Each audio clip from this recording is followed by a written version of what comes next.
دینی تربیت اور سنت مبارکہ کے مطابق ان کی تہذیب کے لیے ہم نے کچھ صحابہ کرام علیہم رضوان کی تربیت کے پہلو بیان کیے تھے۔ آج پھر کریم آقا صلی اللہ علیہ وآلہ وسلم کے چچا جان کے بیٹے حضرت سیدنا فضل بن عباس رضی اللہ تعالی عنہما آپ کا ذکر خیر کریں گے۔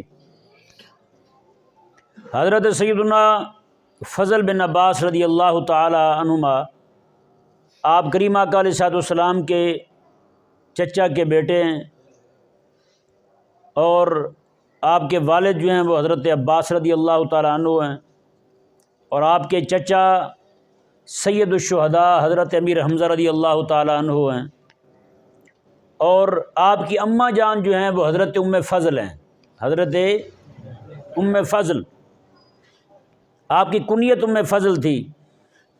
حضرت سیدنا فضل رضی اللہ تعالیٰ عنہ کی اماں جان جو ہیں انتہائی بہادر خاتون تھیں۔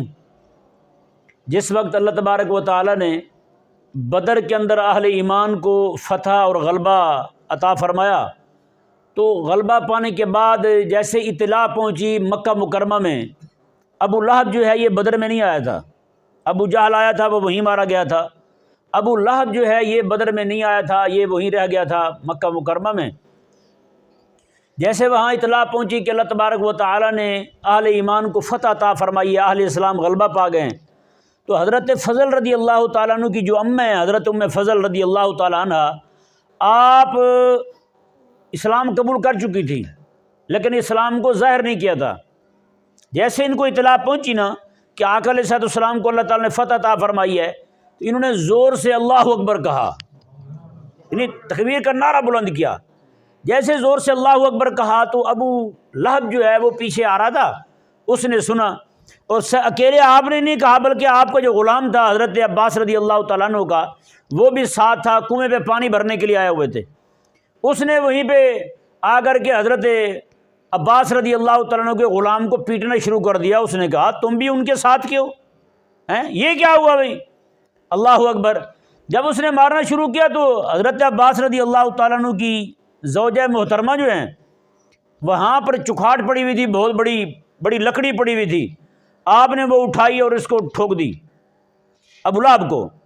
جب وہ لگی ابو لہب کو، وہ لکڑی بہت بھاری لکڑی تھی، اس کے ساتھ اس کو خراش آ گئی، اس لکڑی کے ساتھ وہ خراش کیا آئی کہ اس خراش کے ساتھ اس کو دانہ بن گیا۔ عدسہ نام کا ایک بیماری ہوتی تھی، دانہ بنتا تھا، وہی دانہ نکل آیا اس کو۔ بدر کے 2 ہفتے کے اندر اندر ابو لہب بھی مارا گیا، ابو لہب بھی مر گیا، اسی وہ چکھاٹ لگنے کی وجہ سے، وہ جو ہلکی سی چوٹ آئی تھی، اس کو خراش آئی تھی، اسی سے اس کا زخم پھیلا اور وہ دانہ بن گیا اس کا۔ بہت دوائیاں لی انہوں نے، افاقہ نہیں ہوا، تو اللہ تبارک و تعالیٰ نے اس کو دین حق کے ساتھ دشمنی کی یہ سزا دی، اور ایسی عبرتناک موت مرا ابو لہب کہ بدبو اتنی پھیلی کہ اس کے سگے بیٹوں نے اٹھا کر کے اس کو باہر پھینک دیا، کوئی بھی اس کو دفنانے کے لیے تیار نہیں ہوا۔ اہل مکہ جو ہیں انہوں نے لعن طعن کیا ابو لہب کے بیٹوں کو کہ تم کچھ حیا کرو، تمہارا ابا ہے، اس نے تمہیں جنا ہے، ساری خدمت کی ہے تمہاری، اور تم اس کے ساتھ یہ کر رہے ہو، اٹھاؤ اس کو اور دفن کرو اسے۔ اور ایک روایت کے مطابق انہوں نے کچھ حبشی تھے، ان کو پیسے دے کر کے کہا کہ اس کے اوپر جو ہے وہ پتھر پھینک دیے جائیں، اس کو یہی دبا دیا جائے، ہم میں ہمت نہیں ہے اس کو اٹھا کے دفنانے کی۔ یعنی کریم آقا صلی اللہ علیہ وآلہ وسلم کے ساتھ اس نے ایسی دشمنی، دین کے ساتھ دشمنی مول لی تھی کہ اللہ تبارک و تعالیٰ نے اس کو پھر ایسی عبرتناک موت دی کہ پورے عرب میں مشہور ہو گئی ابو لہب کی موت۔ اللہ اکبر کبیر۔ اگر غور کیا جائے تو ابو لہب کی موت جو اتنی شکست والی، اتنی ذلت والی ہے، اور اس کو اتنی ذلت والی موت سے دوچار کرنے والی وہی خاتون ہیں حضرت سیدنا عباس رضی اللہ تعالیٰ عنہ کی زوجہ محترمہ رضی اللہ تعالیٰ عنہ۔ تو حضرت عباس رضی اللہ تعالیٰ عنہ کے دوسرے بیٹے جو ہیں حضرت فضل رضی اللہ تعالیٰ عنہ جو ہیں، ان کی خالہ جو ہیں ان کا نام ہے حضرت میمونہ، اور یہ حضرت میمونہ جو ہیں یہ میرے آقا علیہ السلام کی زوجہ محترمہ ہے، اندازہ لگائیں۔ اور یہ حضرت میمونہ رضی اللہ تعالیٰ عنہ ان کے ہاں حضرت عباس رضی اللہ تعالیٰ عنہ اپنے بڑے بیٹے حضرت عبداللہ رضی اللہ تعالیٰ عنہ کو بھیجا کرتے تھے، اپنے بیٹے حضرت عبداللہ رضی اللہ تعالیٰ عنہ کو بھیجا کرتے تھے کہ آپ جائیں اپنی خالہ کے گھر رہیں، آج آقا علیہ السلام وہاں ٹھہریں گے، آپ نے وہاں جا کر کے دیکھنا ہے آقا علیہ السلام رات کو اٹھ کر کے کتنی نماز پڑھتے ہیں، کتنی رکعت ادا فرماتے ہیں، تو پھر آ کر مجھے بتانا، میں بھی اتنی رکعت نماز پڑھا کروں گا۔ اندازہ لگائیں، یہ وہ حضرت میمونہ رضی اللہ تعالیٰ عنہ ہیں۔ اللہ اکبر۔ پھر ان کے بھائی جو ہیں وہ حضرت عبداللہ بن عباس رضی اللہ تعالیٰ عنہما جو قرآن پاک کے ترجمان ہیں، ترجمان القرآن، ہاں جی، امام المفسرین، رئیس المفسرین، امت کا سب سے بڑا مفسر، قرآن کی تفسیر کا علم رکھنے والا بندہ، جس نے قرآن کی تفسیر میرے آقا علیہ السلام سے سیکھی، یہ حضرت فضل رضی اللہ تعالیٰ عنہ کے بھائی ہیں۔ اللہ اکبر۔ اور اہل مکہ جو ہیں، اور ایک بات اور بھی ہے حضرت فضل میں، وَكَانَ شدید الشبہ لرسول صلی اللہ علیہ وآلہ وسلم، ان کی شکل مبارکہ جو ہے وہ میرے آقا علیہ السلام کے ساتھ ملتی تھی۔ اندازہ لگے ہیں جی۔ اور فرماتے ہیں یہاں تک کہ قالت قریش من اراد الجمال والعلم والکرم، بات ہے جو بندہ ایک ہی گھر کے اندر حسن دیکھنا چاہے، ایک ہی گھر کے اندر علم دیکھنا چاہے، ایک ہی گھر کے اندر سخاوت دیکھنا چاہے، تو وہ حضرت عباس رضی اللہ تعالیٰ عنہ کے گھر کو دیکھ لے۔ کہیں علم ہوگا تو ساتھ بخیلی ہوگی، حسن ہوگا تو بدخلقی ہوگی، کوئی نہ کوئی ساتھ بات لگی ہوگی۔ لیکن قربان جائیں، عرب اہل قریش یہ کہتے ہیں جس بندے نے یہ تینوں چیزیں ایک ہی گھر میں دیکھنی ہوں تو وہ حضرت عباس رضی اللہ تعالیٰ عنہ کے گھر میں آ جائے۔ فرماتے ہیں فالفضل للجمال، حضرت فضل رضی اللہ تعالیٰ عنہ کو چونکہ آقا علیہ السلام کے ساتھ مشابہت رکھتے تھے، چہرہ ان کا آقا علیہ السلام کے ساتھ ملتا تھا، تو فرمایا جو بندہ حسن دیکھنا چاہتا ہے وہ حضرت فضل کو دیکھ لے، جو علم دیکھنا چاہتا ہے وہ حضرت سیدنا عبداللہ کو دیکھ لے، اور جو بندہ سخاوت دیکھنا چاہتا ہے وہ حضرت عباس رضی اللہ تعالیٰ عنہ کے بیٹے حضرت عبید اللہ رضی اللہ تعالیٰ عنہ کو دیکھ لے۔ اللہ اکبر۔ پھر ان کی تربیت، سبحان اللہ، ان کی تربیت جو ہو رہی ہے وہ میرے کریم آقا علیہ السلام کے گھر میں ہو رہی ہے، چونکہ آپ کو پتہ ہے بھانجے جو ہیں وہ اپنی خالہ کے گھر میں جاتے رہتے ہیں جی، اور جس بندے کی خالہ امام الانبیاء کی زوجہ ہوں تو بتائیں کس بچے کا جی نہیں چاہے گا اپنی خالہ کے گھر میں جا کے رہنے کو؟ کس بچے کا جی نہیں چاہے گا کہ وہ امام الانبیاء علیہ السلام کا مہمان ہی بنا رہے ہیں؟ اللہ اکبر۔ تو حضرت فضل رضی اللہ تعالیٰ عنہ جو ہیں اپنی خالہ ام المومنین حضرت میمونہ رضی اللہ تعالیٰ عنہا کے ہاں جاتے تھے۔ وَكَانَ يُحِبُّ الْفَضْلَ حُبًّا جَمًّا، میرے آقا علیہ السلام بھی ان کے ساتھ بہت زیادہ محبت فرمایا کرتے تھے حضرت فضل رضی اللہ تعالیٰ عنہ کے ساتھ۔ وَيَمْسَحُ عَلَىٰ وَجْهِهِ وَعَلَىٰ رَأْسِهِ، اللہ اکبر۔ فرمایا کہ آقا علیہ السلام اکثر جو ہیں ان کے سر پر اور ان کے چہرے پر اپنا مبارک ہاتھ پھیرا کرتے تھے، ان کے سر پر اور ان کے چہرے پر آقا علیہ السلام اپنا مبارک ہاتھ پھیرا کرتے تھے۔ حضرت مولا علی رضی اللہ تعالیٰ عنہ سے کسی نے پوچھا نا آپ کو اتنا علم کیسے آ گیا؟ اللہ اکبر کبیرہ۔ آپ فرماتے ہیں میں اکثر آقا علیہ السلام کے پاس جایا کرتا تھا، کبھی میں نہیں جاتا تھا تو آقا علیہ السلام بلا لیا کرتے تھے مجھے، بچے تھے، بچپن تھا، آقا علیہ السلام بلاتے تھے کہ آ جائیں بھائی، ہاں جی کہاں ہے علی؟ تو حضرت علی فرماتے ہیں میں حاضر ہو جاتا۔ تو اس طرح کر کے بچپن میں ہی میرے آقا علیہ السلام نے میرا سینہ جو ہے وہ نور وحی کے ساتھ منور فرما دیا تھا۔ تو حضرت سیدنا فضل رضی اللہ تعالیٰ عنہ جو ہیں، آپ حدیث پاک بیان کرتے ہیں، بچپن ہے آپ کا، چھوٹے بچے ہیں، فرماتے ہیں کہ آقا علیہ السلام جب حج کے موسم میں تشریف لائے مکہ مکرمہ میں تو وہاں آقا علیہ السلام نے فرمایا کہ یا فضل، ہاں نا، حضرت فضل فرماتے ہیں کہ آقا علیہ السلام تشریف لائے ہمارے پاس تو میرے ابا جی نے مجھے فرمایا کہ فضل جاؤ اپنی اماں کے پاس، آقا علیہ السلام کے لیے پانی لے کر آؤ، آقا علیہ السلام کے لیے پانی لے کر آؤ۔ اسی طرح کی روایت جو ہے وہ مدینہ منورہ میں بھی کہ آقا علیہ السلام وہاں تشریف فرمائے کہ آقا علیہ السلام حضرت عباس رضی اللہ تعالیٰ عنہ اپنے چچا کے گھر تشریف لے گئے، وہاں جا کر کے میرے آقا علیہ السلام نے فرمایا کہ پانی طلب فرمایا۔ حضرت عباس رضی اللہ تعالیٰ نے اپنے بیٹے حضرت فضل کو فرمایا کہ جاؤ پانی لے کر آؤ۔ یہ پانی لینے گئے تو جہاں سے پانی لیا نا وہ برتن تھا بڑا، تو وہ لے کر آئے حضرت عباس رضی اللہ تعالیٰ عنہ کہنے لگے کہ یا رسول اللہ یہ پانی آپ تو نابول نہ فرمائیں، یہ بچے ہیں پانی پیتے رہتے ہیں، ان کی انگلیاں پانی میں لگی ہوئی ہیں، ان کی انگلیاں پانی میں لگی ہوئی ہیں۔ اللہ اکبر کبیرہ۔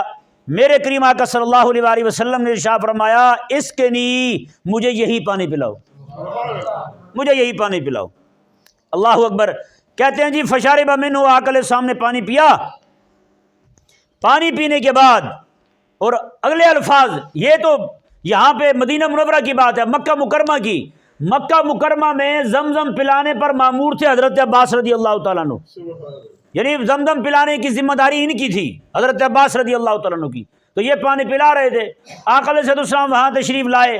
یہ روایت بھی حضرت فضل ہی بیان فرماتے ہیں، حضرت عباس سے بھی مروی ہے، لیکن حضرت فضل رضی اللہ تعالیٰ عنہ جو بچے تھے وہ بھی بیان فرماتے ہیں، وہ فرماتے ہیں کہ آقا علیہ السلام تشریف لائے تو آقا علیہ السلام نے زمزم شریف طلب فرمایا، تو برتن جو تھا وہی سارے استعمال کر رہے تھے، کو کدھر سے آتا ہے کو کدھر سے آتا ہے، سارے پانی پی رہے تھے، اور وہی برتن جو تھا وہ برتن بڑا تھا تو اس میں چونکہ لوگوں کے ہاتھ بھی لگے ہوئے تھے، آپ کو پتہ ہے جب بڑا برتن ہو پانی پینے لگے تو انگلیاں بھی لگ جاتی ہیں برتن پکڑتے ہوئے، تو حضرت عباس رضی اللہ تعالیٰ عنہ نے عرض کی یا رسول اللہ آپ اس پانی سے نہ پئیں بلکہ اس میں لوگوں کی انگلیاں لگی ہوئی ہیں۔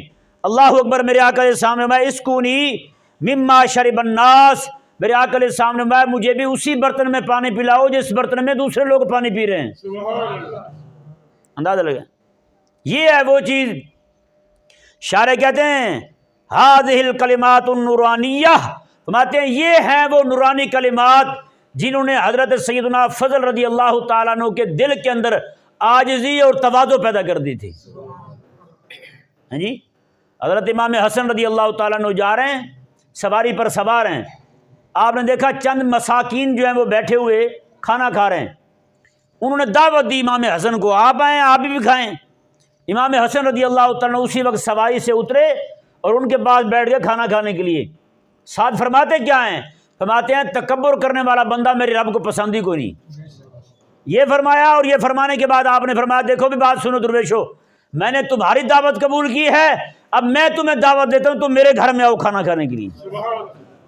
ان کی درویشی والا کھانا بھی کھایا مسکینی والا، اور ان سب کو لے کر اپنے گھر گئے، وہاں جا کر کے قسم و قسم کے کھانے انواع و اقسام کے طعام بنا کر کے ان کے سامنے رکھے اور ان کی دعوت بھی فرمائی۔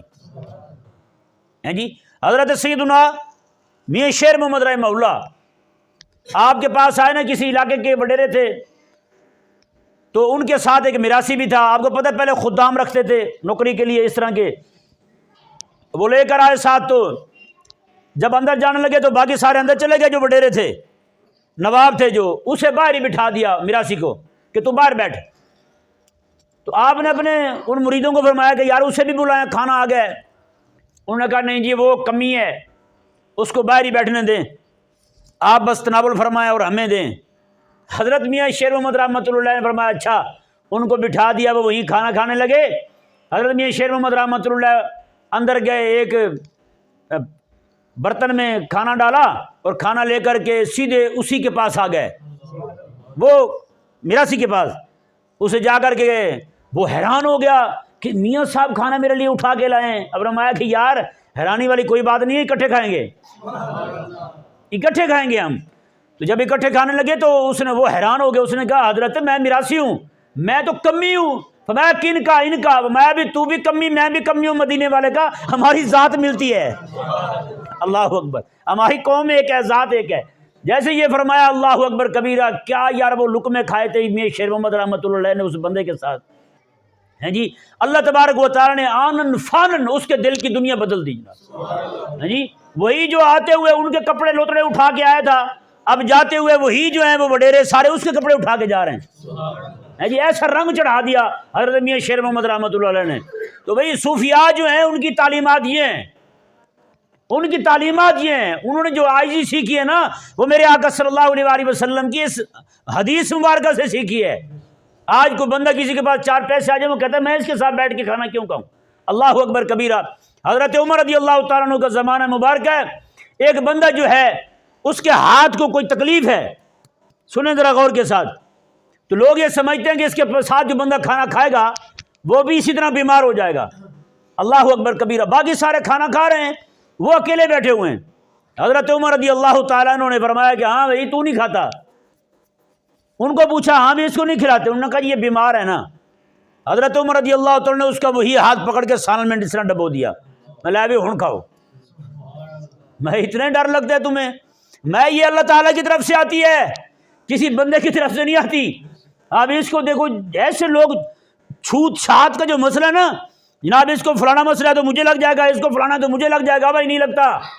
کرونا میں ہر ایک کو ایسا بزدل بنایا تھا، ہر بندہ، اماں جو ہے وہ ابا کے ساتھ بات کرنے سے ڈر رہی ہے، بھائی بھائی کے ساتھ ڈر رہا ہے، منہ پہ جناب کپڑا رکھا ہوا ہے، دفتروں میں داخل نہیں ہونے دے رہے، او جناب آنا تو بھائی منہ ڈھانپ کے آنا ہے۔ یار کیا ہوا یار؟ اور مولوی بیچارے وہ بھی ڈرے ہوئے تھے، وہ بھی جناب وہ ماسک چڑھا کے گھوم رہے ہیں سارے، جس کو بھی دیکھو وہ جناب چڑھایا ہوا ہے۔ ہمارے دوست سے وہ گئے ہم بابا فرید رحمہ اللہ کے مزار شریف پہ، تو وہاں باقی سارے گھوم رہے ہیں، پولیس والے کھڑے تھے، ان کا آپ کو پتہ ہے نا درمیان میں حصہ ہوتا ہے ماسک والے کے ساتھ، وہ کہتے ہیں جی اندر جانا ہے تو ماسک پہن کے جانا ہے۔ وہ ہم تھے، وہ کافی لوگ تھے، وہ گلے پڑ گیا کہ پہن کے جانا ہے، ہم نے لے لیا اس کے ساتھ ایسے رکھا اور ساتھ ہی پیچھے کر لیا۔ ایک ہمارا درویش تھا بڑا بزرگ صوفی، اس نے کہا بھائی میں نے ایسے جانا ہے، انہوں نے کہا پھر نہیں جانا آپ نے، اس نے کہا میں ادھر ہی کھڑا ہوں، وہ باہر ہی کھڑا رہا، وہ گیا نہیں بیچارہ اندر۔ اب دیکھیں ایسے ڈھیٹ ہوتے ہیں صرف اپنے پیسے کی خاطر۔ یہ ان دنوں کی بات ہے جب انہوں نے سختی بھی چھوڑ دی تھی، پھر بھی جناب انہیں جناب اتنا ڈر لگا ہوا تھا، اتنا روب طاری تھا ان پر کہ کہیں یہ نہ ہو کہ جناب یہ کرونا جو ہے نا ہمیں چپک جائے اور کہیں ہم مارے جائیں۔ میں نے کہا یہ بھی اللہ تعالیٰ کی طرف سے سزا ہے۔ وہ سامری جادوگر جو تھا نا، اس نے یہ حرکت کی تھی، بچڑا بنایا تھا اس نے، اس کی پوجا پہ لگا دیا موسیٰ علیہ السلام کی قوم کو۔ حضرت موسیٰ علیہ السلام واپس تشریف لائے، آپ نے اس کے لیے دعائے جلال کی، فرمایا کہ ان تقول لا مساس، اب تو ہمیشہ یہی کہتا رہے گا لا مساس، نو ٹچ، ہاتھ نہیں لگانا بھی میں نے۔ کیوں؟ وجہ کیا ہے؟ اس کو جو بھی بندہ ہاتھ لگاتا تھا اسے بھی بخار ہو جاتا تھا، ہاتھ لگانے والے کو بھی بخار ہو جاتا تھا، دونوں کو بخار ہو جاتا تھا۔ رب تعالیٰ کا ایسا عذاب ہے اس بندے پر۔ وہ پھر جنگلوں میں چلا گیا، اس نے کہا کہیں یہ نہ ہو کہ شہر میں رہوں کوئی بندہ ہے اسے پتہ نہ ہو میری اس شان کا، وہ ایسے جفی ڈال دے یا ہاتھ لگا دے، بعد میں جناب بخار سے پڑے ہوئے ہیں دونوں۔ تو اپنے آپ کو صحت مند رکھنے کے لیے جنگلوں میں چلا گیا۔ جو بھی بندہ دور سے آتا پرے سے اس کو کہنا شروع کر دیتا، نہ بھائی نہ، ہاتھ نہ لانا، پرے پرے رہنا، دور دور سلام کرنا ہے میرے ساتھ۔ اندازہ لگائیں تو بتائیں پوری قوم پھر مشرق سے لے کر مغرب تک، شمال سے لے کر جنوب تک، کیا انگریز، کیا یہودی، کیا جناب کلمہ پڑھنے والے، وہ سارے بیچارے ڈرے ہوئے تھے۔ ہر ایک بندہ یہی کہہ رہا تھا دفتروں میں جائیں اتنا فاصلہ رکھ کے کھڑے ہوں بھائی، کٹھے نہیں ہونا بھائی۔ کار میں بیٹھ رہے ہیں، ایک ڈرائیور بیٹھے، پیچھے ایک بندہ اور بیٹھے، پوری کار خالی پڑی رہے گی۔ بتائیں کیا یار بزدلی ہے، کیا اللہ اکبر کبیرہ۔ بیماری والی جگہ پہ جانے سے منع ضرور فرمایا میرے آقا علیہ السلام نے، لیکن وہ ہاں ہو بندہ تو بھاگنے سے بھی منع فرمایا آقا علیہ السلام نے۔ میرے آقا علیہ السلام کے واضح فرمان ہے، آقا علیہ السلام میں بیماری جو ہے وہ اڑ کر نہیں لگتی، بیماری اڑ کر نہیں لگتی۔ اگر بیماری اڑ کر لگے تو اتنے بیمار پڑے ہوئے یار ہسپتال میں، ڈاکٹر کو ہر بیماری لگنی شروع ہو تو ڈاکٹر تو بیچارہ کو بچے نا، ڈاکٹر تو پہلے روانہ ہونے چاہیے، ہے یا نہیں؟ تو اس لیے بندہ مومن کو چاہیے کہ وہ توکل اور ایمان جو ہے وہ رب تعالیٰ کی ذات پہ رکھے۔ کس پہ رکھے؟ رب تبارک و تعالیٰ کی ذات پہ رکھے۔ اللہ تبارک و تعالیٰ ہمیں سمجھنے کی توفیق عطا فرمائے۔